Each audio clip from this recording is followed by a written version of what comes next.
సంగీత భారతి చూడకుండా ఎక్కడ చచ్చిపోతాడో అన్న భయంతో కనీసం ప్రారంభమైనా చేయొచ్చని అప్పు చేసి డబ్బు తీసుకొచ్చాం. ఇంత బాధ్యతలు బరువులు మేము మోస్తుంటే మమ్మల్ని ఆ పనివాడు చేతి కట్టిస్తారా? ప్రేమతో భక్తితో చేయాల్సిన పని అది ఒక బాధ్యత బరువు అని మీరు ఎప్పుడనుకున్నారు? అప్పుడే మీ సంస్కారం ఏమిటో తెలిసిపోయింది. ఏ సంగీతాన్ని నా ప్రాణమని నమ్మాను, ఏ సంగీతానికి ఇక్కడ ప్రాణప్రతిష్ఠ జరగాలని ఆశించాను, అది మీలాంటి వాళ్ళ వల్ల జరిగితే అది నా సమాధి అవుతుందే గాని సంగీతానికి దేవాలయం కాలేదు. సంగీత భారతి అంటే కర్రబలలు కట్టడాలు అని నేను ఏనాడు అనుకోలేదు. అలా అనుకుంటే ఆ పని నేను ఏనాడు చేసి ఉండేవాడిని. నేను ఎదురు చూసింది డబ్బు పుచ్చుకుని బోధించే అధ్యాపకుల్ని కాదు. మీరు ఆ నాదబ్రహ్మల పవిత్ర ఆశయాన్ని మనసా వాచా నమ్మి దైవదత్తమైన ఆ కళను పూజించే కళారాధకులవుతారనుకున్నాను. అదే నా పొరపాటు. సంగీతానికి తిలోదకాలిచ్చి సారా వ్యాపారమే సర్వస్వమని నమ్ముకున్న ఒకడు, లక్ష్మీదేవి లాంటి భార్య ఉండగా మరో ఆడదాని ఆశ్రయంలో బతుకుతున్న ఒకడు, మన సంస్కారాన్ని సాంప్రదాయాన్ని మర్చిపోయి ఎండమావుల వెంట పరిగెత్తే ఒకడు. మీ ముగ్గురికి ఆ డబ్బు ఒక్కటే ఆత్మబంధం. సంగీతం మీద నమ్మకం చచ్చిపోయి బతుకుతున్న మీకు మేము చచ్చిన వాళ్ళమే. మీ దారిని మీరు బతకండి, వెళ్ళండి. వయసు అయిపోయిన ఆయనకి ఎంత అభిమానం ఉంటే వయసులో ఉన్న మనకెంత అభిమానం ఉండాలి? పదరా.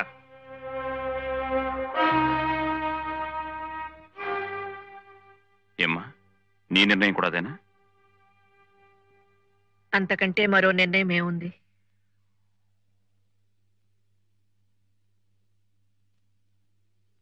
ఇంకా ఇక్కడ నిలబడ్డావేంటి? పద. ఎక్కడికి? ఎక్కడికేంటి? మన ఇంటికి. అది మన ఇల్లు, ఇది మీ ఇల్లు కాదు. మీకు పునర్జన్మిచ్చిన ఈ ఇల్లు మీది కాదని మీరు అనుకుంటే ఇక ఆ ఇల్లు నాది కాలేదు. అంతేనా?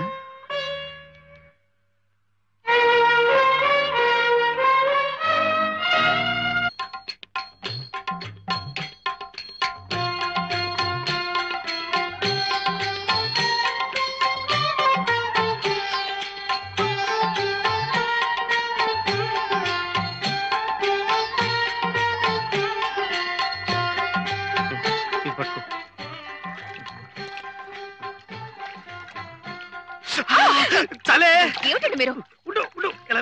సరిలేదేం లేదు. ఇలా నెత్తి మీద నీళ్ళు చల్లుకుని అలా గుళ్ళోకి వెళ్ళొచ్చేద్దాం, పనికొస్తుంది. ఉండండి, చూడండి. భోజనానికి వెళ్ళి 2 మెతుకులు నోట్లో వేసుకుని చేతులు కడుక్కోవడం కాదు.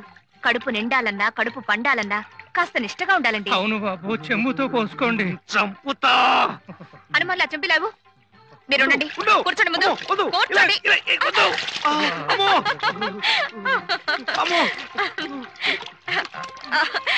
మీరు ముందు పోసుకోండి.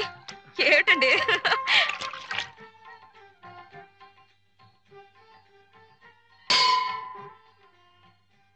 ఏమండి, మళ్ళీ ఎక్కడికండి? మనీ పర్సు కార్లో పెట్టేదేమో చూసొస్తాను. బా, దేవుడి దగ్గర దండం పెట్టుకునేది ఒక్క నిమిషం, అప్పుడు కూడా డబ్బు గురించారా? రండి. డబ్బు గురించేనా అంటే ఇలాంటి దూర ప్రాంతాలకు వచ్చినప్పుడే ఆ డబ్బుల గురించి జాగ్రత్తగా ఉండాలి. అది కాస్త ఎవడన్నా నైవేద్యం పెట్టేశాడంటే ప్రతి చోట 5 రూపాయలేనా? నైవేద్యం పెట్టేశాడంటే కట్టుబట్టలు, గాజులు, రిస్ట్ వాచ్లు తాకట్టు పెట్టాల్సిందే. ఆ తర్వాత మనకి బనియన్లు, అండర్వేర్లు, కళ్ళజోడ్లే గతి. తాకట్టు పెట్టుకుంటే పెట్టుకుంటాం, మన తర్వాత తినడానికి పిల్లా పాప. అసలు ఇక్కడే ఏ ఆశ్రమంలోనే చేరిపోతే హాయిగా ఉంటుంది. ఆ కోరికే ఉంటే ఈ హరిద్వారాలు, సింహద్వారాలు, చల్లు స్నానాలు, దర్శనాలు ఎందుకు ఇంత డబ్బు ఖర్చు? అటు కాదు, ఇటు. ఈ పుణ్యక్షేత్రాలు ఎందుకంటే ఇంకా ఆశ తెరక 8 సంవత్సరాలు ఎదురు చూసిన దాన్ని, ఆ ప్రకిహే 8 సంవత్సరాలు ఎదురు చూసిన దాన్ని ఇంకొక సంవత్సరం చూద్దామని దుగ్ధ. ఇహ అప్పటికే లాభం లేకపోతే ఈ గంగలో మునిగి ఆ కాశీలో తేల్తాను. రండి. ఇప్పుడు డబ్బు డబ్బు.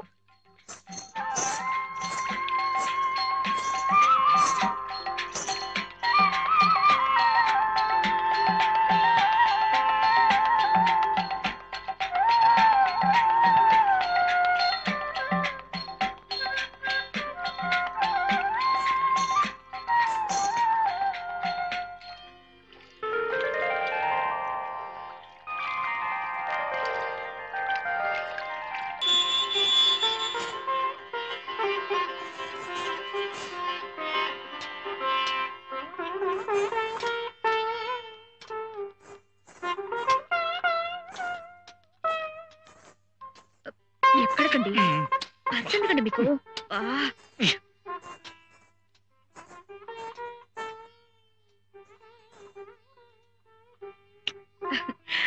आप बहुत अच्छा डांस किया। आपका नाम क्या है? శ్రీనివాస్ అండి.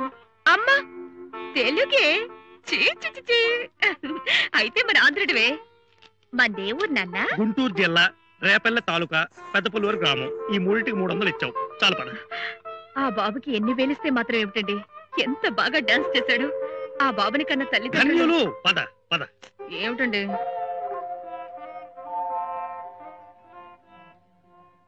బాబు శ్రీనివాసరావు, మేము తెలుగు వాళ్ళమేలే. ఉత్తర హిందూ దేశ యాత్రలు చేసుకుంటూ ఇలా వచ్చాం. నువ్వేమిటి ఇక్కడ యాత్రకు వచ్చారా? లేదండి, మేము ఇక్కడే ఉంటాం. ఏమిటి ఇక్కడే పుట్టి ఇక్కడే పెరిగి ఇక్కడే ఉంటున్నారా? అవునండి. ఏ అధా కేజీ బనావు భాయ్. అరే రే రే, నీకున్న విద్వత్తంతా ఇక్కడ ఇలా గంగపాలు చేసేస్తున్నావా? అక్కడ కృష్ణ, గోదావరి, పెన్న, కావేరీ నదులుండగా అయినా ఇప్పటికీ మించిపోయిందేం లేదులే. ఇద్దరు డబ్బులున్నాయా? ఉన్నాయండి. ఏ మ్యాంగో 1 కేజీ బాంధవ్. నీకు మ్యూజిక్ డైరెక్టర్ కేవీఎం తెలుసా? మామ మహాదేవన్ మోగ మనసులో శంకరాభరణం మ్యూజిక్ కట్టాడు. తెలియదండి, మాకు ఆ సినిమాలు రావు కదా. అయ్యో అదే కదా నా బాధ. ఏం పర్వాలేదు, నేను మావ చాలా సన్నిహితం. ఆయన ఏం హను అంటే నేను ఏం మామ అంటాం. ఫోన్లో హలో హలో అనుకోవటం, నేను స్వరాలు చెప్పటం, ఆయన రాగాలు కట్టడం. ఆయన నేను నీ పాట ఆయనకు వినిపిస్తాను. బాలు బిజీ అయిపోయాడుగా. ఆయన ఎవరండి? అదే కదా నా బాధ. నువ్వు ఇక్కడ గంగ పక్క నుండి పోయావు, నీకు ఈ విషయాలని తెలియటం లేదు. బాలు అంటే ఎస్పి బాలసుబ్రహ్మణ్యం, మన ఆంధ్రుడే. ఇప్పుడు ఇండియాలో మకుటం లేని చక్రవర్తి ప్లేబ్యాక్ లో. మే ఇద్దరం ఫ్రెండ్స్లే. వాడు నన్ను ఏమిరా హను అంటే నేను ఏమిరా బాలు అంటాం. ఫోన్లో హలో హలో అనుకోవటం, కొట్టుకోవటం, తిట్టుకోవటం, కసురుకోవటం. వాడి మధ్య బిజీ అయిపోయి తెలుగులో పాడలేకపోతున్నాడు. అంచేత నీ చేత పాడిద్దామని. నువ్వు గనక మా అమ్మగారు. తెలుసు. ఏం హనుమాన్లు, బాబుకి ఏదో చెప్తున్నట్టున్నావు? ఏం లేదమ్మా.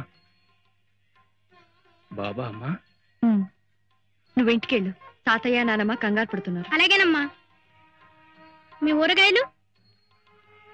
వద్దు బాబు. అమ్మా, అయితే అప్పటి నుంచి ఇన్ని సంవత్సరాలు ఇక్కడే ఉంటున్నారా అమ్మా? అవును. అక్కర్లేదనుకున్న వాళ్ళకి దగ్గరగా ఉండే కన్నా తెలియని వాళ్ళ మధ్య కలో గంజో తింటూ బతకడం గౌరవం అనుకున్నాం. మావయ్య అత్తయ్యతో ఇక్కడికి వచ్చేసాం. ఆ గంగాభవాని పుణ్యమా అని బాబుకు సంగీతం నేర్చుకునే చక్కటి అవకాశం దొరికింది. నానమ్మ, ఇంతవరకు ఎంత డబ్బు పోగైంది? ఏమిట్రా రోజు అదే ప్రశ్న? ఏ మేమేమైనా తినేస్తున్నామనా? అది కాదు నానమ్మ, డబ్బు సరిపోతే మనం మనూరెళ్ళి సంగీత భారతి మొదలెట్టొచ్చు కదా అని. ఓహో అదా. That is our grandfather's department. ఆయన అడుగు. ఎందుకు? బుగ్గ మీద ఇలా టప్పని కొట్టి నవ్వటానికా? అసలు తాతయ్యకి నమ్మకమే లేదు నేను కష్టపడి డబ్బు సంపాదించి సంగీత భారతి కడతానని. సీను రా.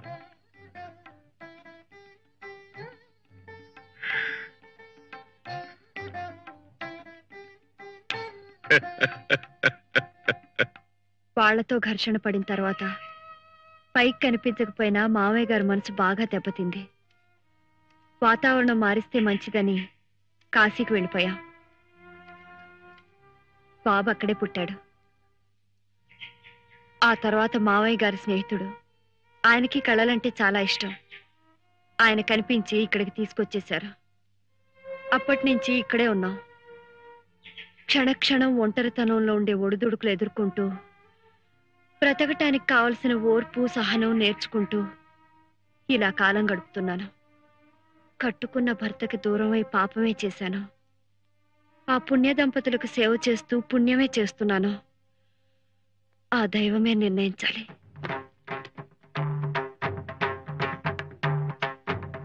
అందరూ ఎలా ఉన్నారు? గిరిజా శంకరం కులాసాగా ఉన్నారా? యాత్రలకు వచ్చినట్టున్నారే, ఒంటరిగా వచ్చారే? వాళ్ల కులాసా ఏం చెప్పమంటారమ్మా? గంపెడంత డబ్బు ఉందంతే. ఇన్నేళ్లైనా సంతానం కలగలేదని ఆమె బాధ. లక్షకి ఇంకో లక్ష లాభం రాలేదని ఈయన గారి తపన. ఆవిడ గారు పట్టుబెడితే ఇదిగో ఇలా యాత్రలకు వచ్చాం. వాళ్ళతో చెప్పమంటారమ్మా మీరంతా ఇక్కడే ఉన్నారని? వద్దు, ఆ రోజు త్వరలోనే వస్తుంది. అప్పుడు ఎవరు చెప్పకుండా వాళ్ళంతటి వాళ్లే పశ్చాత్తాపంతో వస్తారు. ఎప్పుడూ కాదమ్మా, ఆ రోజు త్వరలోనే రావాలి. నారాయణమూర్తి గారి పరిస్థితి కూడా ఏమంత బాగోలేదమ్మా. ఆయన బంగారు బాతుగా ఉన్నంత కాలం ఆ పాంచాలమ్మ గారు బాగానే చూసుకునేది. కానీ ఆయనకి ఈ మధ్య ఈ అలవాటు బాగా ఎక్కువైపోయిందమ్మా. కచేరీలు, ఆదాయం తగ్గిపోయిందేమో. దాంతో పాటు ఆమె ప్రవర్తన కూడా పూర్తిగా మారిపోయింది. ఆయన ఆరోగ్యం దెబ్బతినక ముందే మీరొచ్చి అన్ని చక్కదిద్దాలి. వారందరినీ మీరే దారి తీసుకురావాలమ్మా. వస్తాను, తప్పకుండా వస్తాను.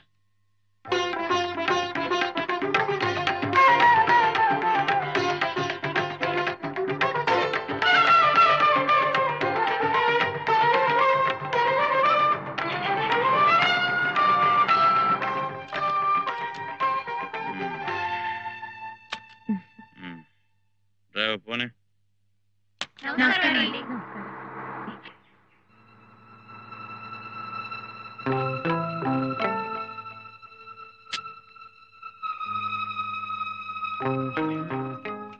ఇప్పుడేగా పుచ్చుకునొచ్చావు మళ్ళీ కొంచెం ఒక నువ్వు ఈవేళ చీఫ్ గెస్ట్ వి. ఇలా తాగేస్తుంటే అక్కడ ఏం మాట్లాడతావు? వాళ్ళు ఏం నేర్చుకుంటారు? మాట్లాడతాను. నమస్కారం.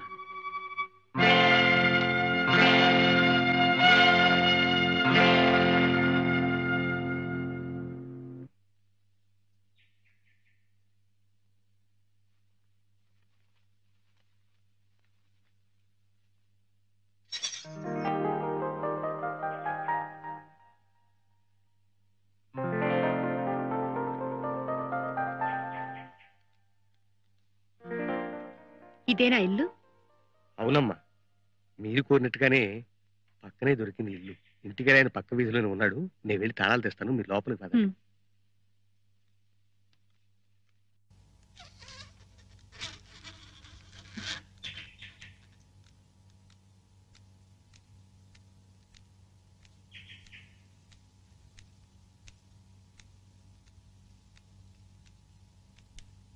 ఏమిటిది? ఆ వెధ ఎవడో ప్రోగ్రామ్ అడిగితే నువ్వు ఒప్పేసుకున్నావట? వెధవ కాబట్టి నీ ప్రోగ్రాం కావాలంటున్నాడు. అసలు మన సంగతి తెలిసి ఎవరిస్తారు? నువ్వు కరెక్ట్ గా వస్తావో రావో తెలీదు, వచ్చినా పాడతావో లేదో తెలీదు. వెధవ మూడ్సు నువ్వు.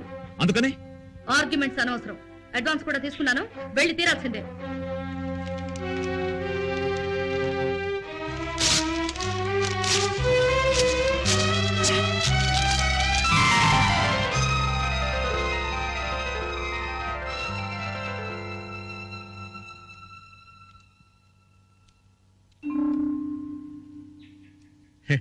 ఇంట్లో ఎవరు ఉండలేదు కదమ్మా, చెత్తా చెదారం అలాగే ఉంటుంది, బాగు చేసుకోవచ్చు.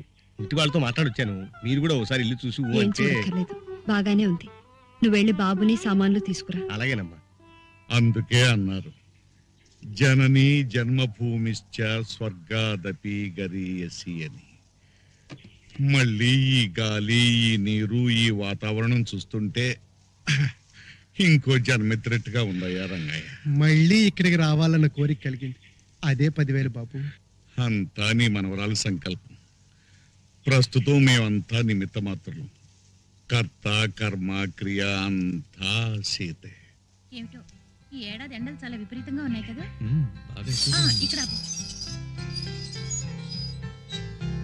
సాయంకాలం నేను రావడానికి లేట్ అవుతుంది. ఓపికంటే మీరు వంట చేయండి, లేకపోతే క్యారేజీ తెప్పించండి. ఓకే?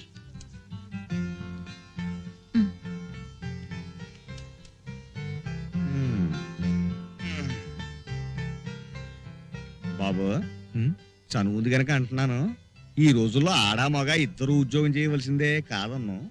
కానీ కేవలం ఆడదాని సంపాదన మీదే మగాడు ఆధారపడితే అవ్వా ఏం గౌరవంగా ఉంటుంది బాబు. నిజమేనయ్యా, కానీ ఏం చేయమంటావు? సరైన ఉద్యోగమా దొరకటలేదు, ఉన్న సంగీతం ఉపయోగపడలేదు. మీరు ప్రయత్నం చేస్తేనే కదా. నాకు తెలిసిన విద్వాంసుడికి పక్క వైద్యం అవసరం ఉందిట, రండి కనుక్కుందాం. బానే ఉంది గాని అతను ఎంత పెద్ద విద్వాంసుడో ఏమిటో. మనమా వయలును ముట్టుకుని ఎన్నో ఏళ్లైపోయింది. తీరా ఆయన పక్కన కూర్చున్న తర్వాత కాలు చెయ్యి ఆడకపోతే ఆ విషయం వారికి ముందే మనం చేసుకుంటాం. వారే ధైర్యం చెప్తారు, ఆ తర్వాత కాలు చేతులు వాటంతా అవే ఆడతాయి. అమ్మ త్వరలోనే నా చేత ఇక్కడ ఒక కచేరీ పెట్టించడానికి అన్ని ఏర్పాట్లు చేస్తోంది. అన్ని అనుకున్నట్లు జరగగానే తెలియపరుస్తాను. అంతేనా? ఇంకేమన్నా రాయాలా? నానమ్మ గారికి నా నమస్కారములు చెప్పవలసింది. నానమ్మకు ఇవాళే పోస్ట్ చేసేసి. అలాగే. బాబు ఎక్కడికి? ఉత్తరం పోస్ట్ చేయడానికి. నేనేస్తాలే, నూరా రండి బాబు, కూర్చోండి బాబు. అలాగే. అమ్మా, మురళీబాబుని తీసుకొచ్చానమ్మా. చిన్నబాబు గారి పక్క వాద్యం వాయించడానికి ఒప్పుకున్నారు. పక్క వైద్యానికా? అవును బాబు. ఏంటమ్మా నువ్వేమో ఈ 3 కాళ్ళ బండికి చెప్పటం, ఈయనేమో ఓ 4 కాళ్ళ జంతువుని తీసుకురావటం. అసలు ఆయన్ని చూస్తే సంగీతం తెలిసిన వాళ్ళ ఉన్నాడా?